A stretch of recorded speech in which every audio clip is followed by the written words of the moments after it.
kind of challenge does this run game present to you guys as a defense? It's tough. I mean, two of the premier backs in the league. Obviously, Gibbs. We all know how explosive he is, what he can do. I don't know if he gives enough credit for his vision.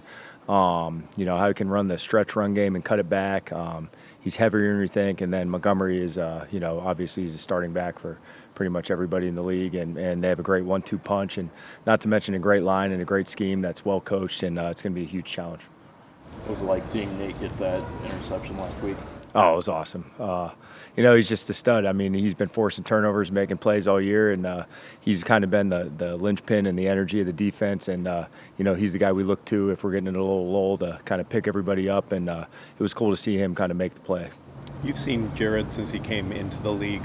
What's the difference between what you see now and maybe what you saw back in 16, 17, Yeah, you're definitely 18? seeing just a more mature, more experienced version of him. He was obviously a great player when he was here, and he's just continued to ascend and build off that. And they've done such a good job, putting pieces around him where he's comfortable, and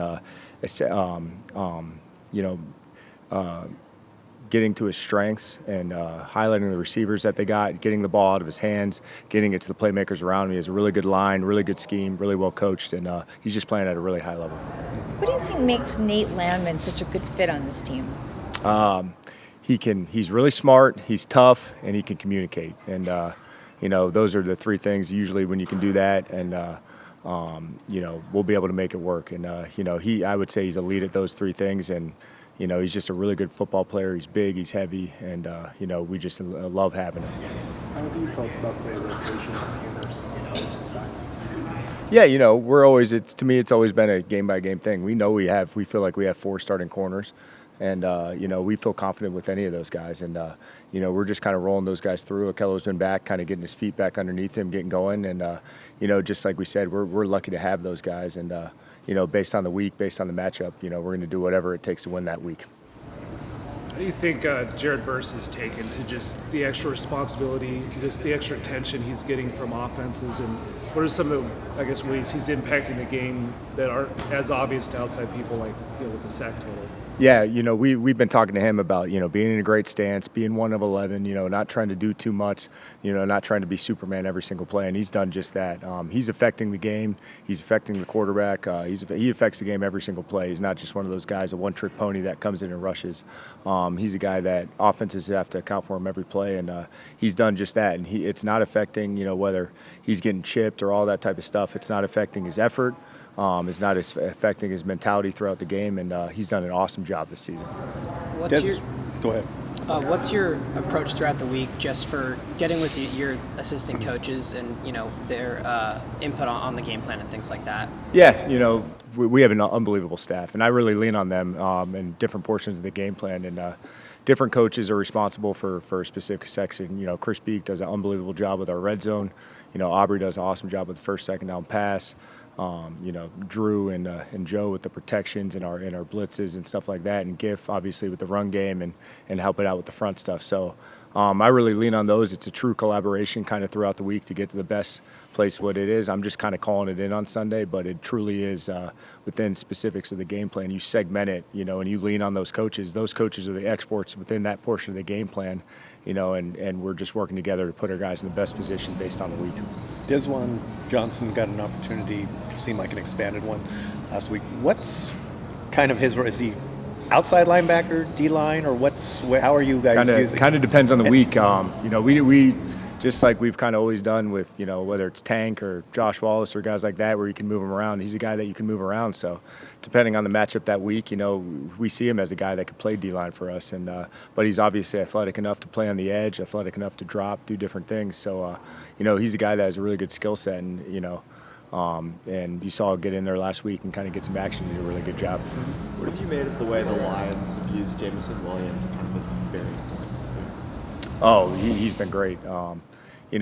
Obviously he's a guy that, they try to get up, and whether it's one-on-one isolations, getting him running across the field, throwing screens, he can run the whole route tree, really good hands. So he's just playing at a really high level, and you can see they're trying to feature him and get him the ball a lot. What's impressed you most about the way that Byron Young's been able to impact the game defensively, not just from like a statistical standpoint, but what he's put on tape as well. It's like I was talking with Verse. It's how he affects every single play. He's playing at a really high level. He's got the sack numbers, but he's playing at a really high level, probably the best he's ever played every single play. And we ask a lot of him, and he steps up to it every single time. And, that group's just kind of ascending as a whole, and, he's right there at the forefront of it. How was it taking on a little bit more responsibility this last weekend with Sean being sick? Yeah, I mean, it was fun. It was ironic that I got asked this question last week, and I was trying to be as truthful as I could because it is a fun 3.5 hour window watching the guys go do their thing and just having communication with the quarterback. But like always, there's just total collaboration, and communication throughout our staff. Whether it's Sean and I, but everyone's always involved on every single series, particularly between the series. So it was cool. But what was more cool was watching the guys do their thing and play at a really high clip. Will you guys do that? Will you handle that again this week, or is the plan for Sean? No, that was if you would have saw him Friday or Saturday morning, you'd totally understand why. So I think he's been pretty honest with you guys as well. This Detroit defense with Hutchinson back, how are they playing? Yeah, they play so hard. I mean, they take after their coach, they take after their city. They've had an incredible foundation since Dan took over. Played them late in the year in 22 when I was with the Jets, and couldn't be more impressed with their play style on both sides of the ball, and nothing's dropped off. All they've done is just get better football players in there each and every year. I mean, they are just loaded with talent on both sides of the ball. Hutch is an absolute freak, in terms of the way he plays on the edge. It's never been different since his time, dating back to obviously his time at Michigan and all that. So, no, it's that same Detroit every time you pop on the tape. Your guys better strap up for 60 minutes, 3.5 hours, whatever it's going to take. Yeah, I mean, he's a stud, there's no doubt. But like we always say here, and I know they're saying the same thing, like all 32 buildings, next man up. And they're going to, whoever comes in there, it's just like San Fran losing Fred. They're playing good defense over there in San Francisco, because there is a culture, there's a standard. What Brian Branch is going to miss on the field, like, he's taught through the way he plays and his actions, whoever that next guy is, So, yeah, there's no doubt about it. He's one of the best in this league. You miss guys like that, but again, the standard's the standard there, so there's going to be no drop-off. Obviously, there's been a lot of talk about Blake Corum over the last couple of weeks, but kind of going back to last year to now, what have you seen the biggest shift for him that's allowed the coaching staff to put so much faith? I think it's just, again, the comfort level, in terms of just being in year two. Kyron got the fair share, as well documented and noted. But having this last off season, you could just see him just getting more and more comfortable. Like, it's not as easy as just standing back 7.5 yards behind the quarterback and getting a handoff right or left. There's a lot of intricacies with it. Not that he was behind it all. It's just he was a rookie, And so, again, you can just see the comfort level, and with the comfort level comes confidence. With the confidence comes what you guys are seeing on Sunday. So it's not shocking to me that he's producing at that level. Again, it's a credit to the other 10 guys on the field at all times. But there's no doubt he's playing at a high clip. When he takes a step forward like that, what do you feel like that does for Kyron Williams to be able to have another guy to take? Yeah, I mean, it's again, the running backs. I don't know how close you guys have been down to the field when there's an actual game going on, but it's like a car wreck every time someone's getting hit, and the backs obviously touch the ball more than anyone. So anytime that you can take a little bit off their load, it's just going to help them in the long run. And freak things do happen by the play. I get that, but through time, if they stay healthy, you just naturally you're going to be a little bit fresher. So. Again, I think you'd have to ask Kyron that and how he feels. I know from my vantage point, he looks like it's week one to me, and in both mind and spirit and body, So it's been a cool little deal that they both have their little change-ups, but I think they fit well off each other. On the other hand, how does that put pressure on the defense when you're able to rotate between the two backs and freshmen? I think it's just that, the fresher you're going to be, the better you would think you're going to be, So I think that's probably what, the pressure is on the defense. There have been more explosive runs, this year than last year. Is that something that you guys focus on trying to improve, or is that just kind of come naturally with, with the success of the run game? I think there's a lot of factors to it. I think part of it's what we were just saying in the last two questions in terms of guys maybe just being a tick fresher, not just throughout a game, but throughout a week. I think our offensive line's playing at a high clip right now, creating a lot of space before there's touch at the second level. I think our receivers are doing a great job of getting connected on the second level and continuing to strain. I think our tight ends, 1, 2, or 3 of them are doing a great job in what we're asking them to do. I think Matthew's doing a great job of getting us in the right play. And I think the backs, when they get to the free hitter, the scholarship player, if you will, I think they're doing a good job of making them miss, not every time. I mean, it's the league. I mean, the defense has a say in it too. But anytime you run the ball, as I just kind of stated right there, it takes all 11 guys. And whatever we're asking them schematically, it really doesn't matter unless they're making it come to life. And, right now they are. Sean said that 2-2 was going to be up this week. And so as the offense has evolved when he's been on IR, how do you work him, back into the scheme? Our problem, and that's a good problem, right? There's a lot of guys that you want to get out on that field. There's a lot of guys that deserve to touch the football, but ultimately there's only one football and there's only 5 eligibles we can put out there at a time, So I know Matthew considers himself ineligible, but we'll let him stand back there and just do what he does. No, it's, we'll see. I mean, a lot of times this stuff organically works its way out. It's just good to have him back out there and have the availability to, do what we need to do with him. These past few weeks feel like it's been as healthy as Steve has been for a sustained period in the last 2 years. What have you thought about his play since he got back in the game? I think it's somewhat of the same answer as Corum in terms of, the more he's been out there, the more confident he's been. The more confident he's been, I think the better the performer. He's just touching the surface, in my opinion. Steve Avila can be as good as he wants to be, period. And I think you see that when you pop on the tape on Sunday. So, it's fun to watch him. He's such a likable dude, and you can't mistake his kindness for weakness by any means. But as he's just continuing to figure this thing out, I think he's realizing, the sky's the limit for him. His ceiling's high. First time talking to him since Jake and Harrison got into the operation. Yeah. What's your evaluation? Yeah, I think the combination has been really good for us. I think obviously we've made our kicks, knock on wood, and that's the most important thing. Our operation has been really smooth. Ethan's done a great job holding and just continue to stack days, being successful together, getting more comfortable in the operation, and continue to grow from there.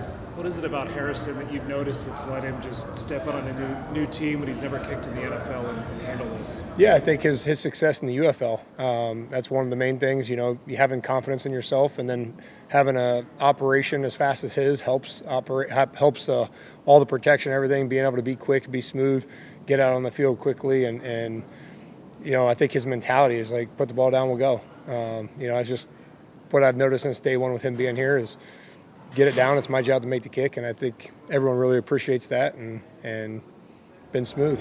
Talk to him and signed him about the consistency of his operation and the consistency of his launch on the ball. Yep.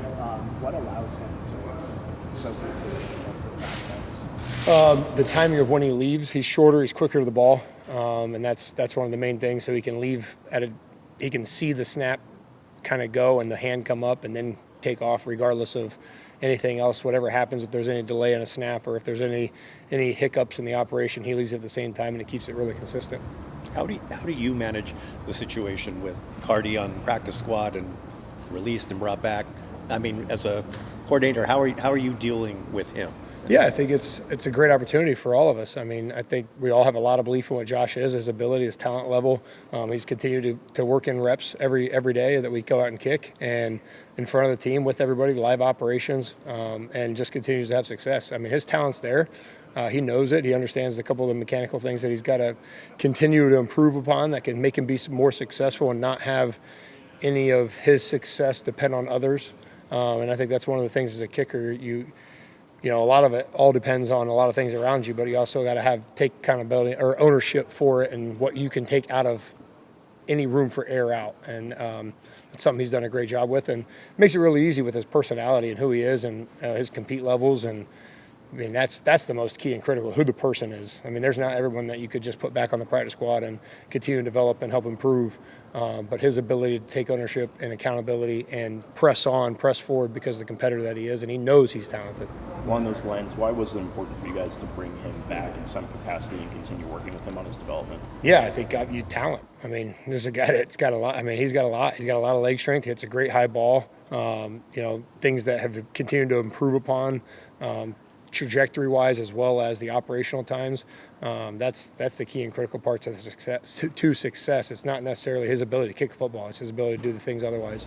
What mechanically do you think he needs to get better at to improve on some of those things? Yeah, just being more consistent with the operations. When you're depending upon a certain rhythm and timing of everything, and he had a jab in there we've been trying to take out. We got that out. That slows everything down a little bit, and so now you're having to leave at a different time, where you're kind of guessing upon the snap count as opposed to seeing the hand come up, the ball being delivered, and you're attacking the ball. And so those are some of the things that we've been talking to him about, and being in control of his own success moving forward. When we were talking to Sean about Tutu's situation, he was alluding to the fact that roster management, 48, special teams and whatnot. What are those conversations like with you and Sean and the other coaches when you're putting together that group? I mean, are you standing on the desk and saying, I need these guys, we have to have them? That's a great question. I think everyone has, their own personal interests at mind, right? We all have to fight for our guys and do different things, but it's also about what's best for the Rams and how do we win football games. And, if there's certain things that we can do to manipulate the roster to help offense or defense or teams, and we got to be able to do that and adapt and over. That's the job of a special teams coach, is to be able to adapt and overcome on all things. Midstream adjust. You have one plan going in, something goes different, somebody goes down. How do you make the adjustment and put the guys in position to have success? And that's our whole goal as a team, is to put the best 48 every day out there on game day. Without Josh to do kickoffs, where is your confidence level for comparison to do that new dynamic kickoff? Yeah, I think that's a great question. I'm not going to completely answer that for obvious reasons, but obviously you saw Ethan with some success last week, getting the ball on the ground a couple times, and we can pick and choose our spots with these guys and when we want to do it, or do we want to kick away from certain people, or do we want to, there's a lot of elements that go into it. Where you want to place the ball, how much hang time, do you want to push it shorter, do you want to push it deeper? Are you trying to bait him to bring it out of the end zone? Do you try to get the ball on the ground? There's a lot of different elements, and I think it all plays hand in hand of how you attack not just each game, but each individual play. Because if they start cheating up, you want to kick it over there. They start cheating together, you want to kick it to the corner. You want to, there's just a lot that goes into it. That ball delivery, and they both handled it very well about what we've asked them to do, continuing to grow in that aspect, and I think we can continue to get better at it. What stands out to you about the impact that Byron Young's had on the defense this season? That's just a testament to the work that he's put in. I mean, I know everybody only sees what happens on the field and everything like that, or you might see a little video that somebody posts on their story. But the amount of work that BY's put in the offseason, is unprecedented. That's something I have to credit him completely to. That's just what happens when you put all that work in. What's the challenge stopping their running back duo of Montgomery and Gibbs? I mean, they both have their own things. I mean, Gibbs is a hard running. Gibbs is a hard, fast running back. He can bounce on the edge. He can take it inside. If he gets free, he's a very fast back. He's very quick. And Montgomery poses very much the same challenges. He's just a bigger back, and he's hard hitting. So, being able to stop them, being able to know which one's in, what their strengths are, what their weaknesses are, being able to mentally process that's probably the biggest issue. Jared, the defense has come out very strong, very fast in many games this season. What's kind of led up to that for you guys?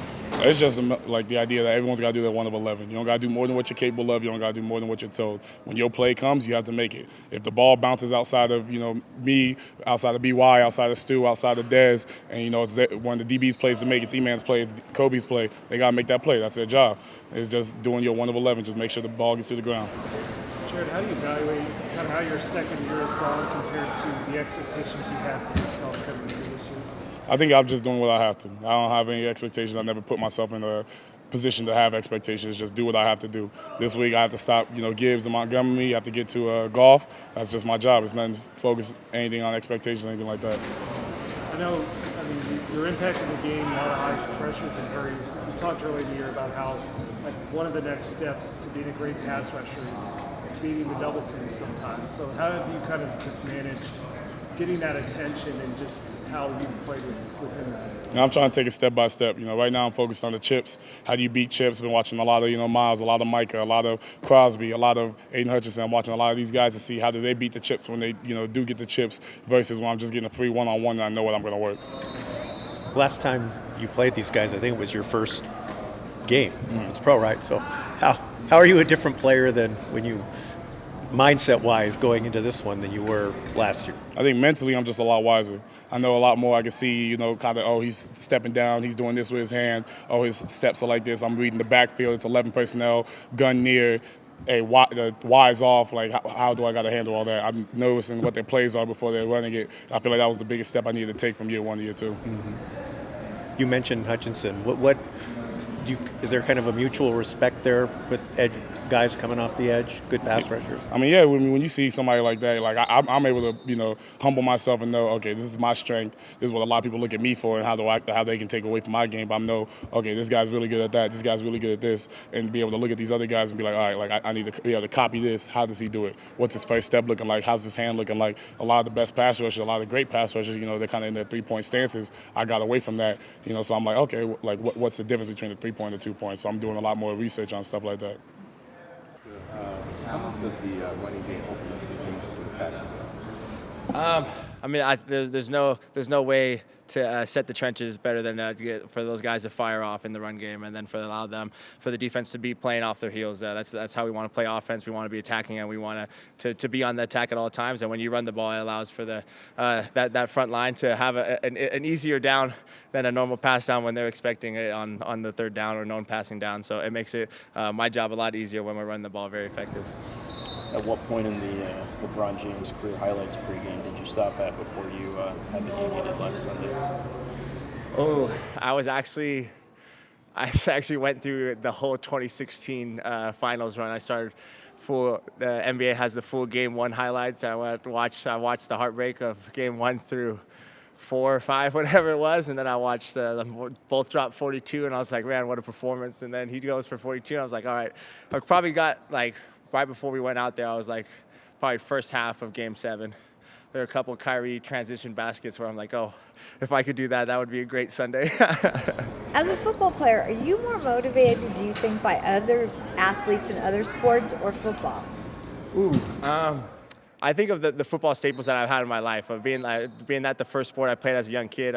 I know there's a point in my career where watching my brother's highlights was a pregame routine for me. And I know if I'm ever feeling like I'm not connected with them, or there's some of my brothers miss the family FaceTime in the morning, they'll get thrown on the highlight tape. But I know my dad always used to show me Lawrence Taylor highlights and Walter Payton and some of the physicality, and some of those guys are getting hit back in the day, and you're like, wow, that one would put me out for a couple weeks, and so it gives me motivation. Like, man, I could go out there and hit somebody. Okay, how important is to have that me time, like going to the games, outside football, and just getting a little bit away from just for the season, during the season? I think it's been some finding kind of those sweet moments where I enjoy it, especially in where we are playing football. I think there hasn't been a dull moment for us out here. There's been the ebbs and flows, like Coach always says, but it has been so exciting this year. All the different challenges that this year has presented. Being out there with Devontae, I'm in our pregame walkout now. It's just me and him that go out there, and I told him, we were just talking about this last time. I'm like, yo, I can't. I FaceTime my friends back in Utah, and they can't believe that. I'm like, I used to wear ankle socks because of you, and now I'm like, we're walking out on pregame together, and like the photos and the videos, there's 1, 2, and 1, 7. So I'm continually blessed, and it keeps me going. Going back to the run game, there's been a lot said about your physicality and your willingness to run, block, and do it well. Kind of, why is that important to you, and what do you think about you allows you to thrive in that aspect of the game? I think the little brother in me definitely allows me to thrive in that role. All the times where I tried my hardest and it just wasn't good enough just because they were bigger. He could stick his arm out and palm my head, and I was straggling to try to get some type of movement. So the ability to hunker down and to think of the guy behind me and our running backs running the ball, that's my little brother. I have the opportunity to protect him. I take that with great pride, and it just makes it fun. I think the physicality in the game of football, it is in the run game, and there's no better form of it when it's right there and everybody knows how this play is about to get drawn up, and it's that guy in front of you and who's going to bow out first. And we take good pride in being able to be the one that moves forward. What makes Matthew so valuable to you guys as a teammate beyond just the on-field production? I know something for me from the moment I walked into this this building, the being able to meet with him and the constant communication that he always took the time and the opportunity to tell me in the run game, this is who we're ID and this is how we're going to, or in the pass game, hey, I liked what you did here, and it started from when I first walked in. So and to the conversations we have now in the mornings, being the father and a new father that I am, and some of the conversations are about ball, and some of the things I'm like, man, how do I get this baby to fall asleep? So just the genuine person that he is, and it bleeds into who he is as a football player. But I think the genuine care that he has, it definitely is felt. How about just to be recognized as the NFC Offensive Player of the Week? Do you put much stock in that? Do you enjoy the moment, or how do you kind of process it? I think enjoy the moment. I think in some, I've heard Matthew say it in some of these awards. I just like we were kind of talking about in the run game.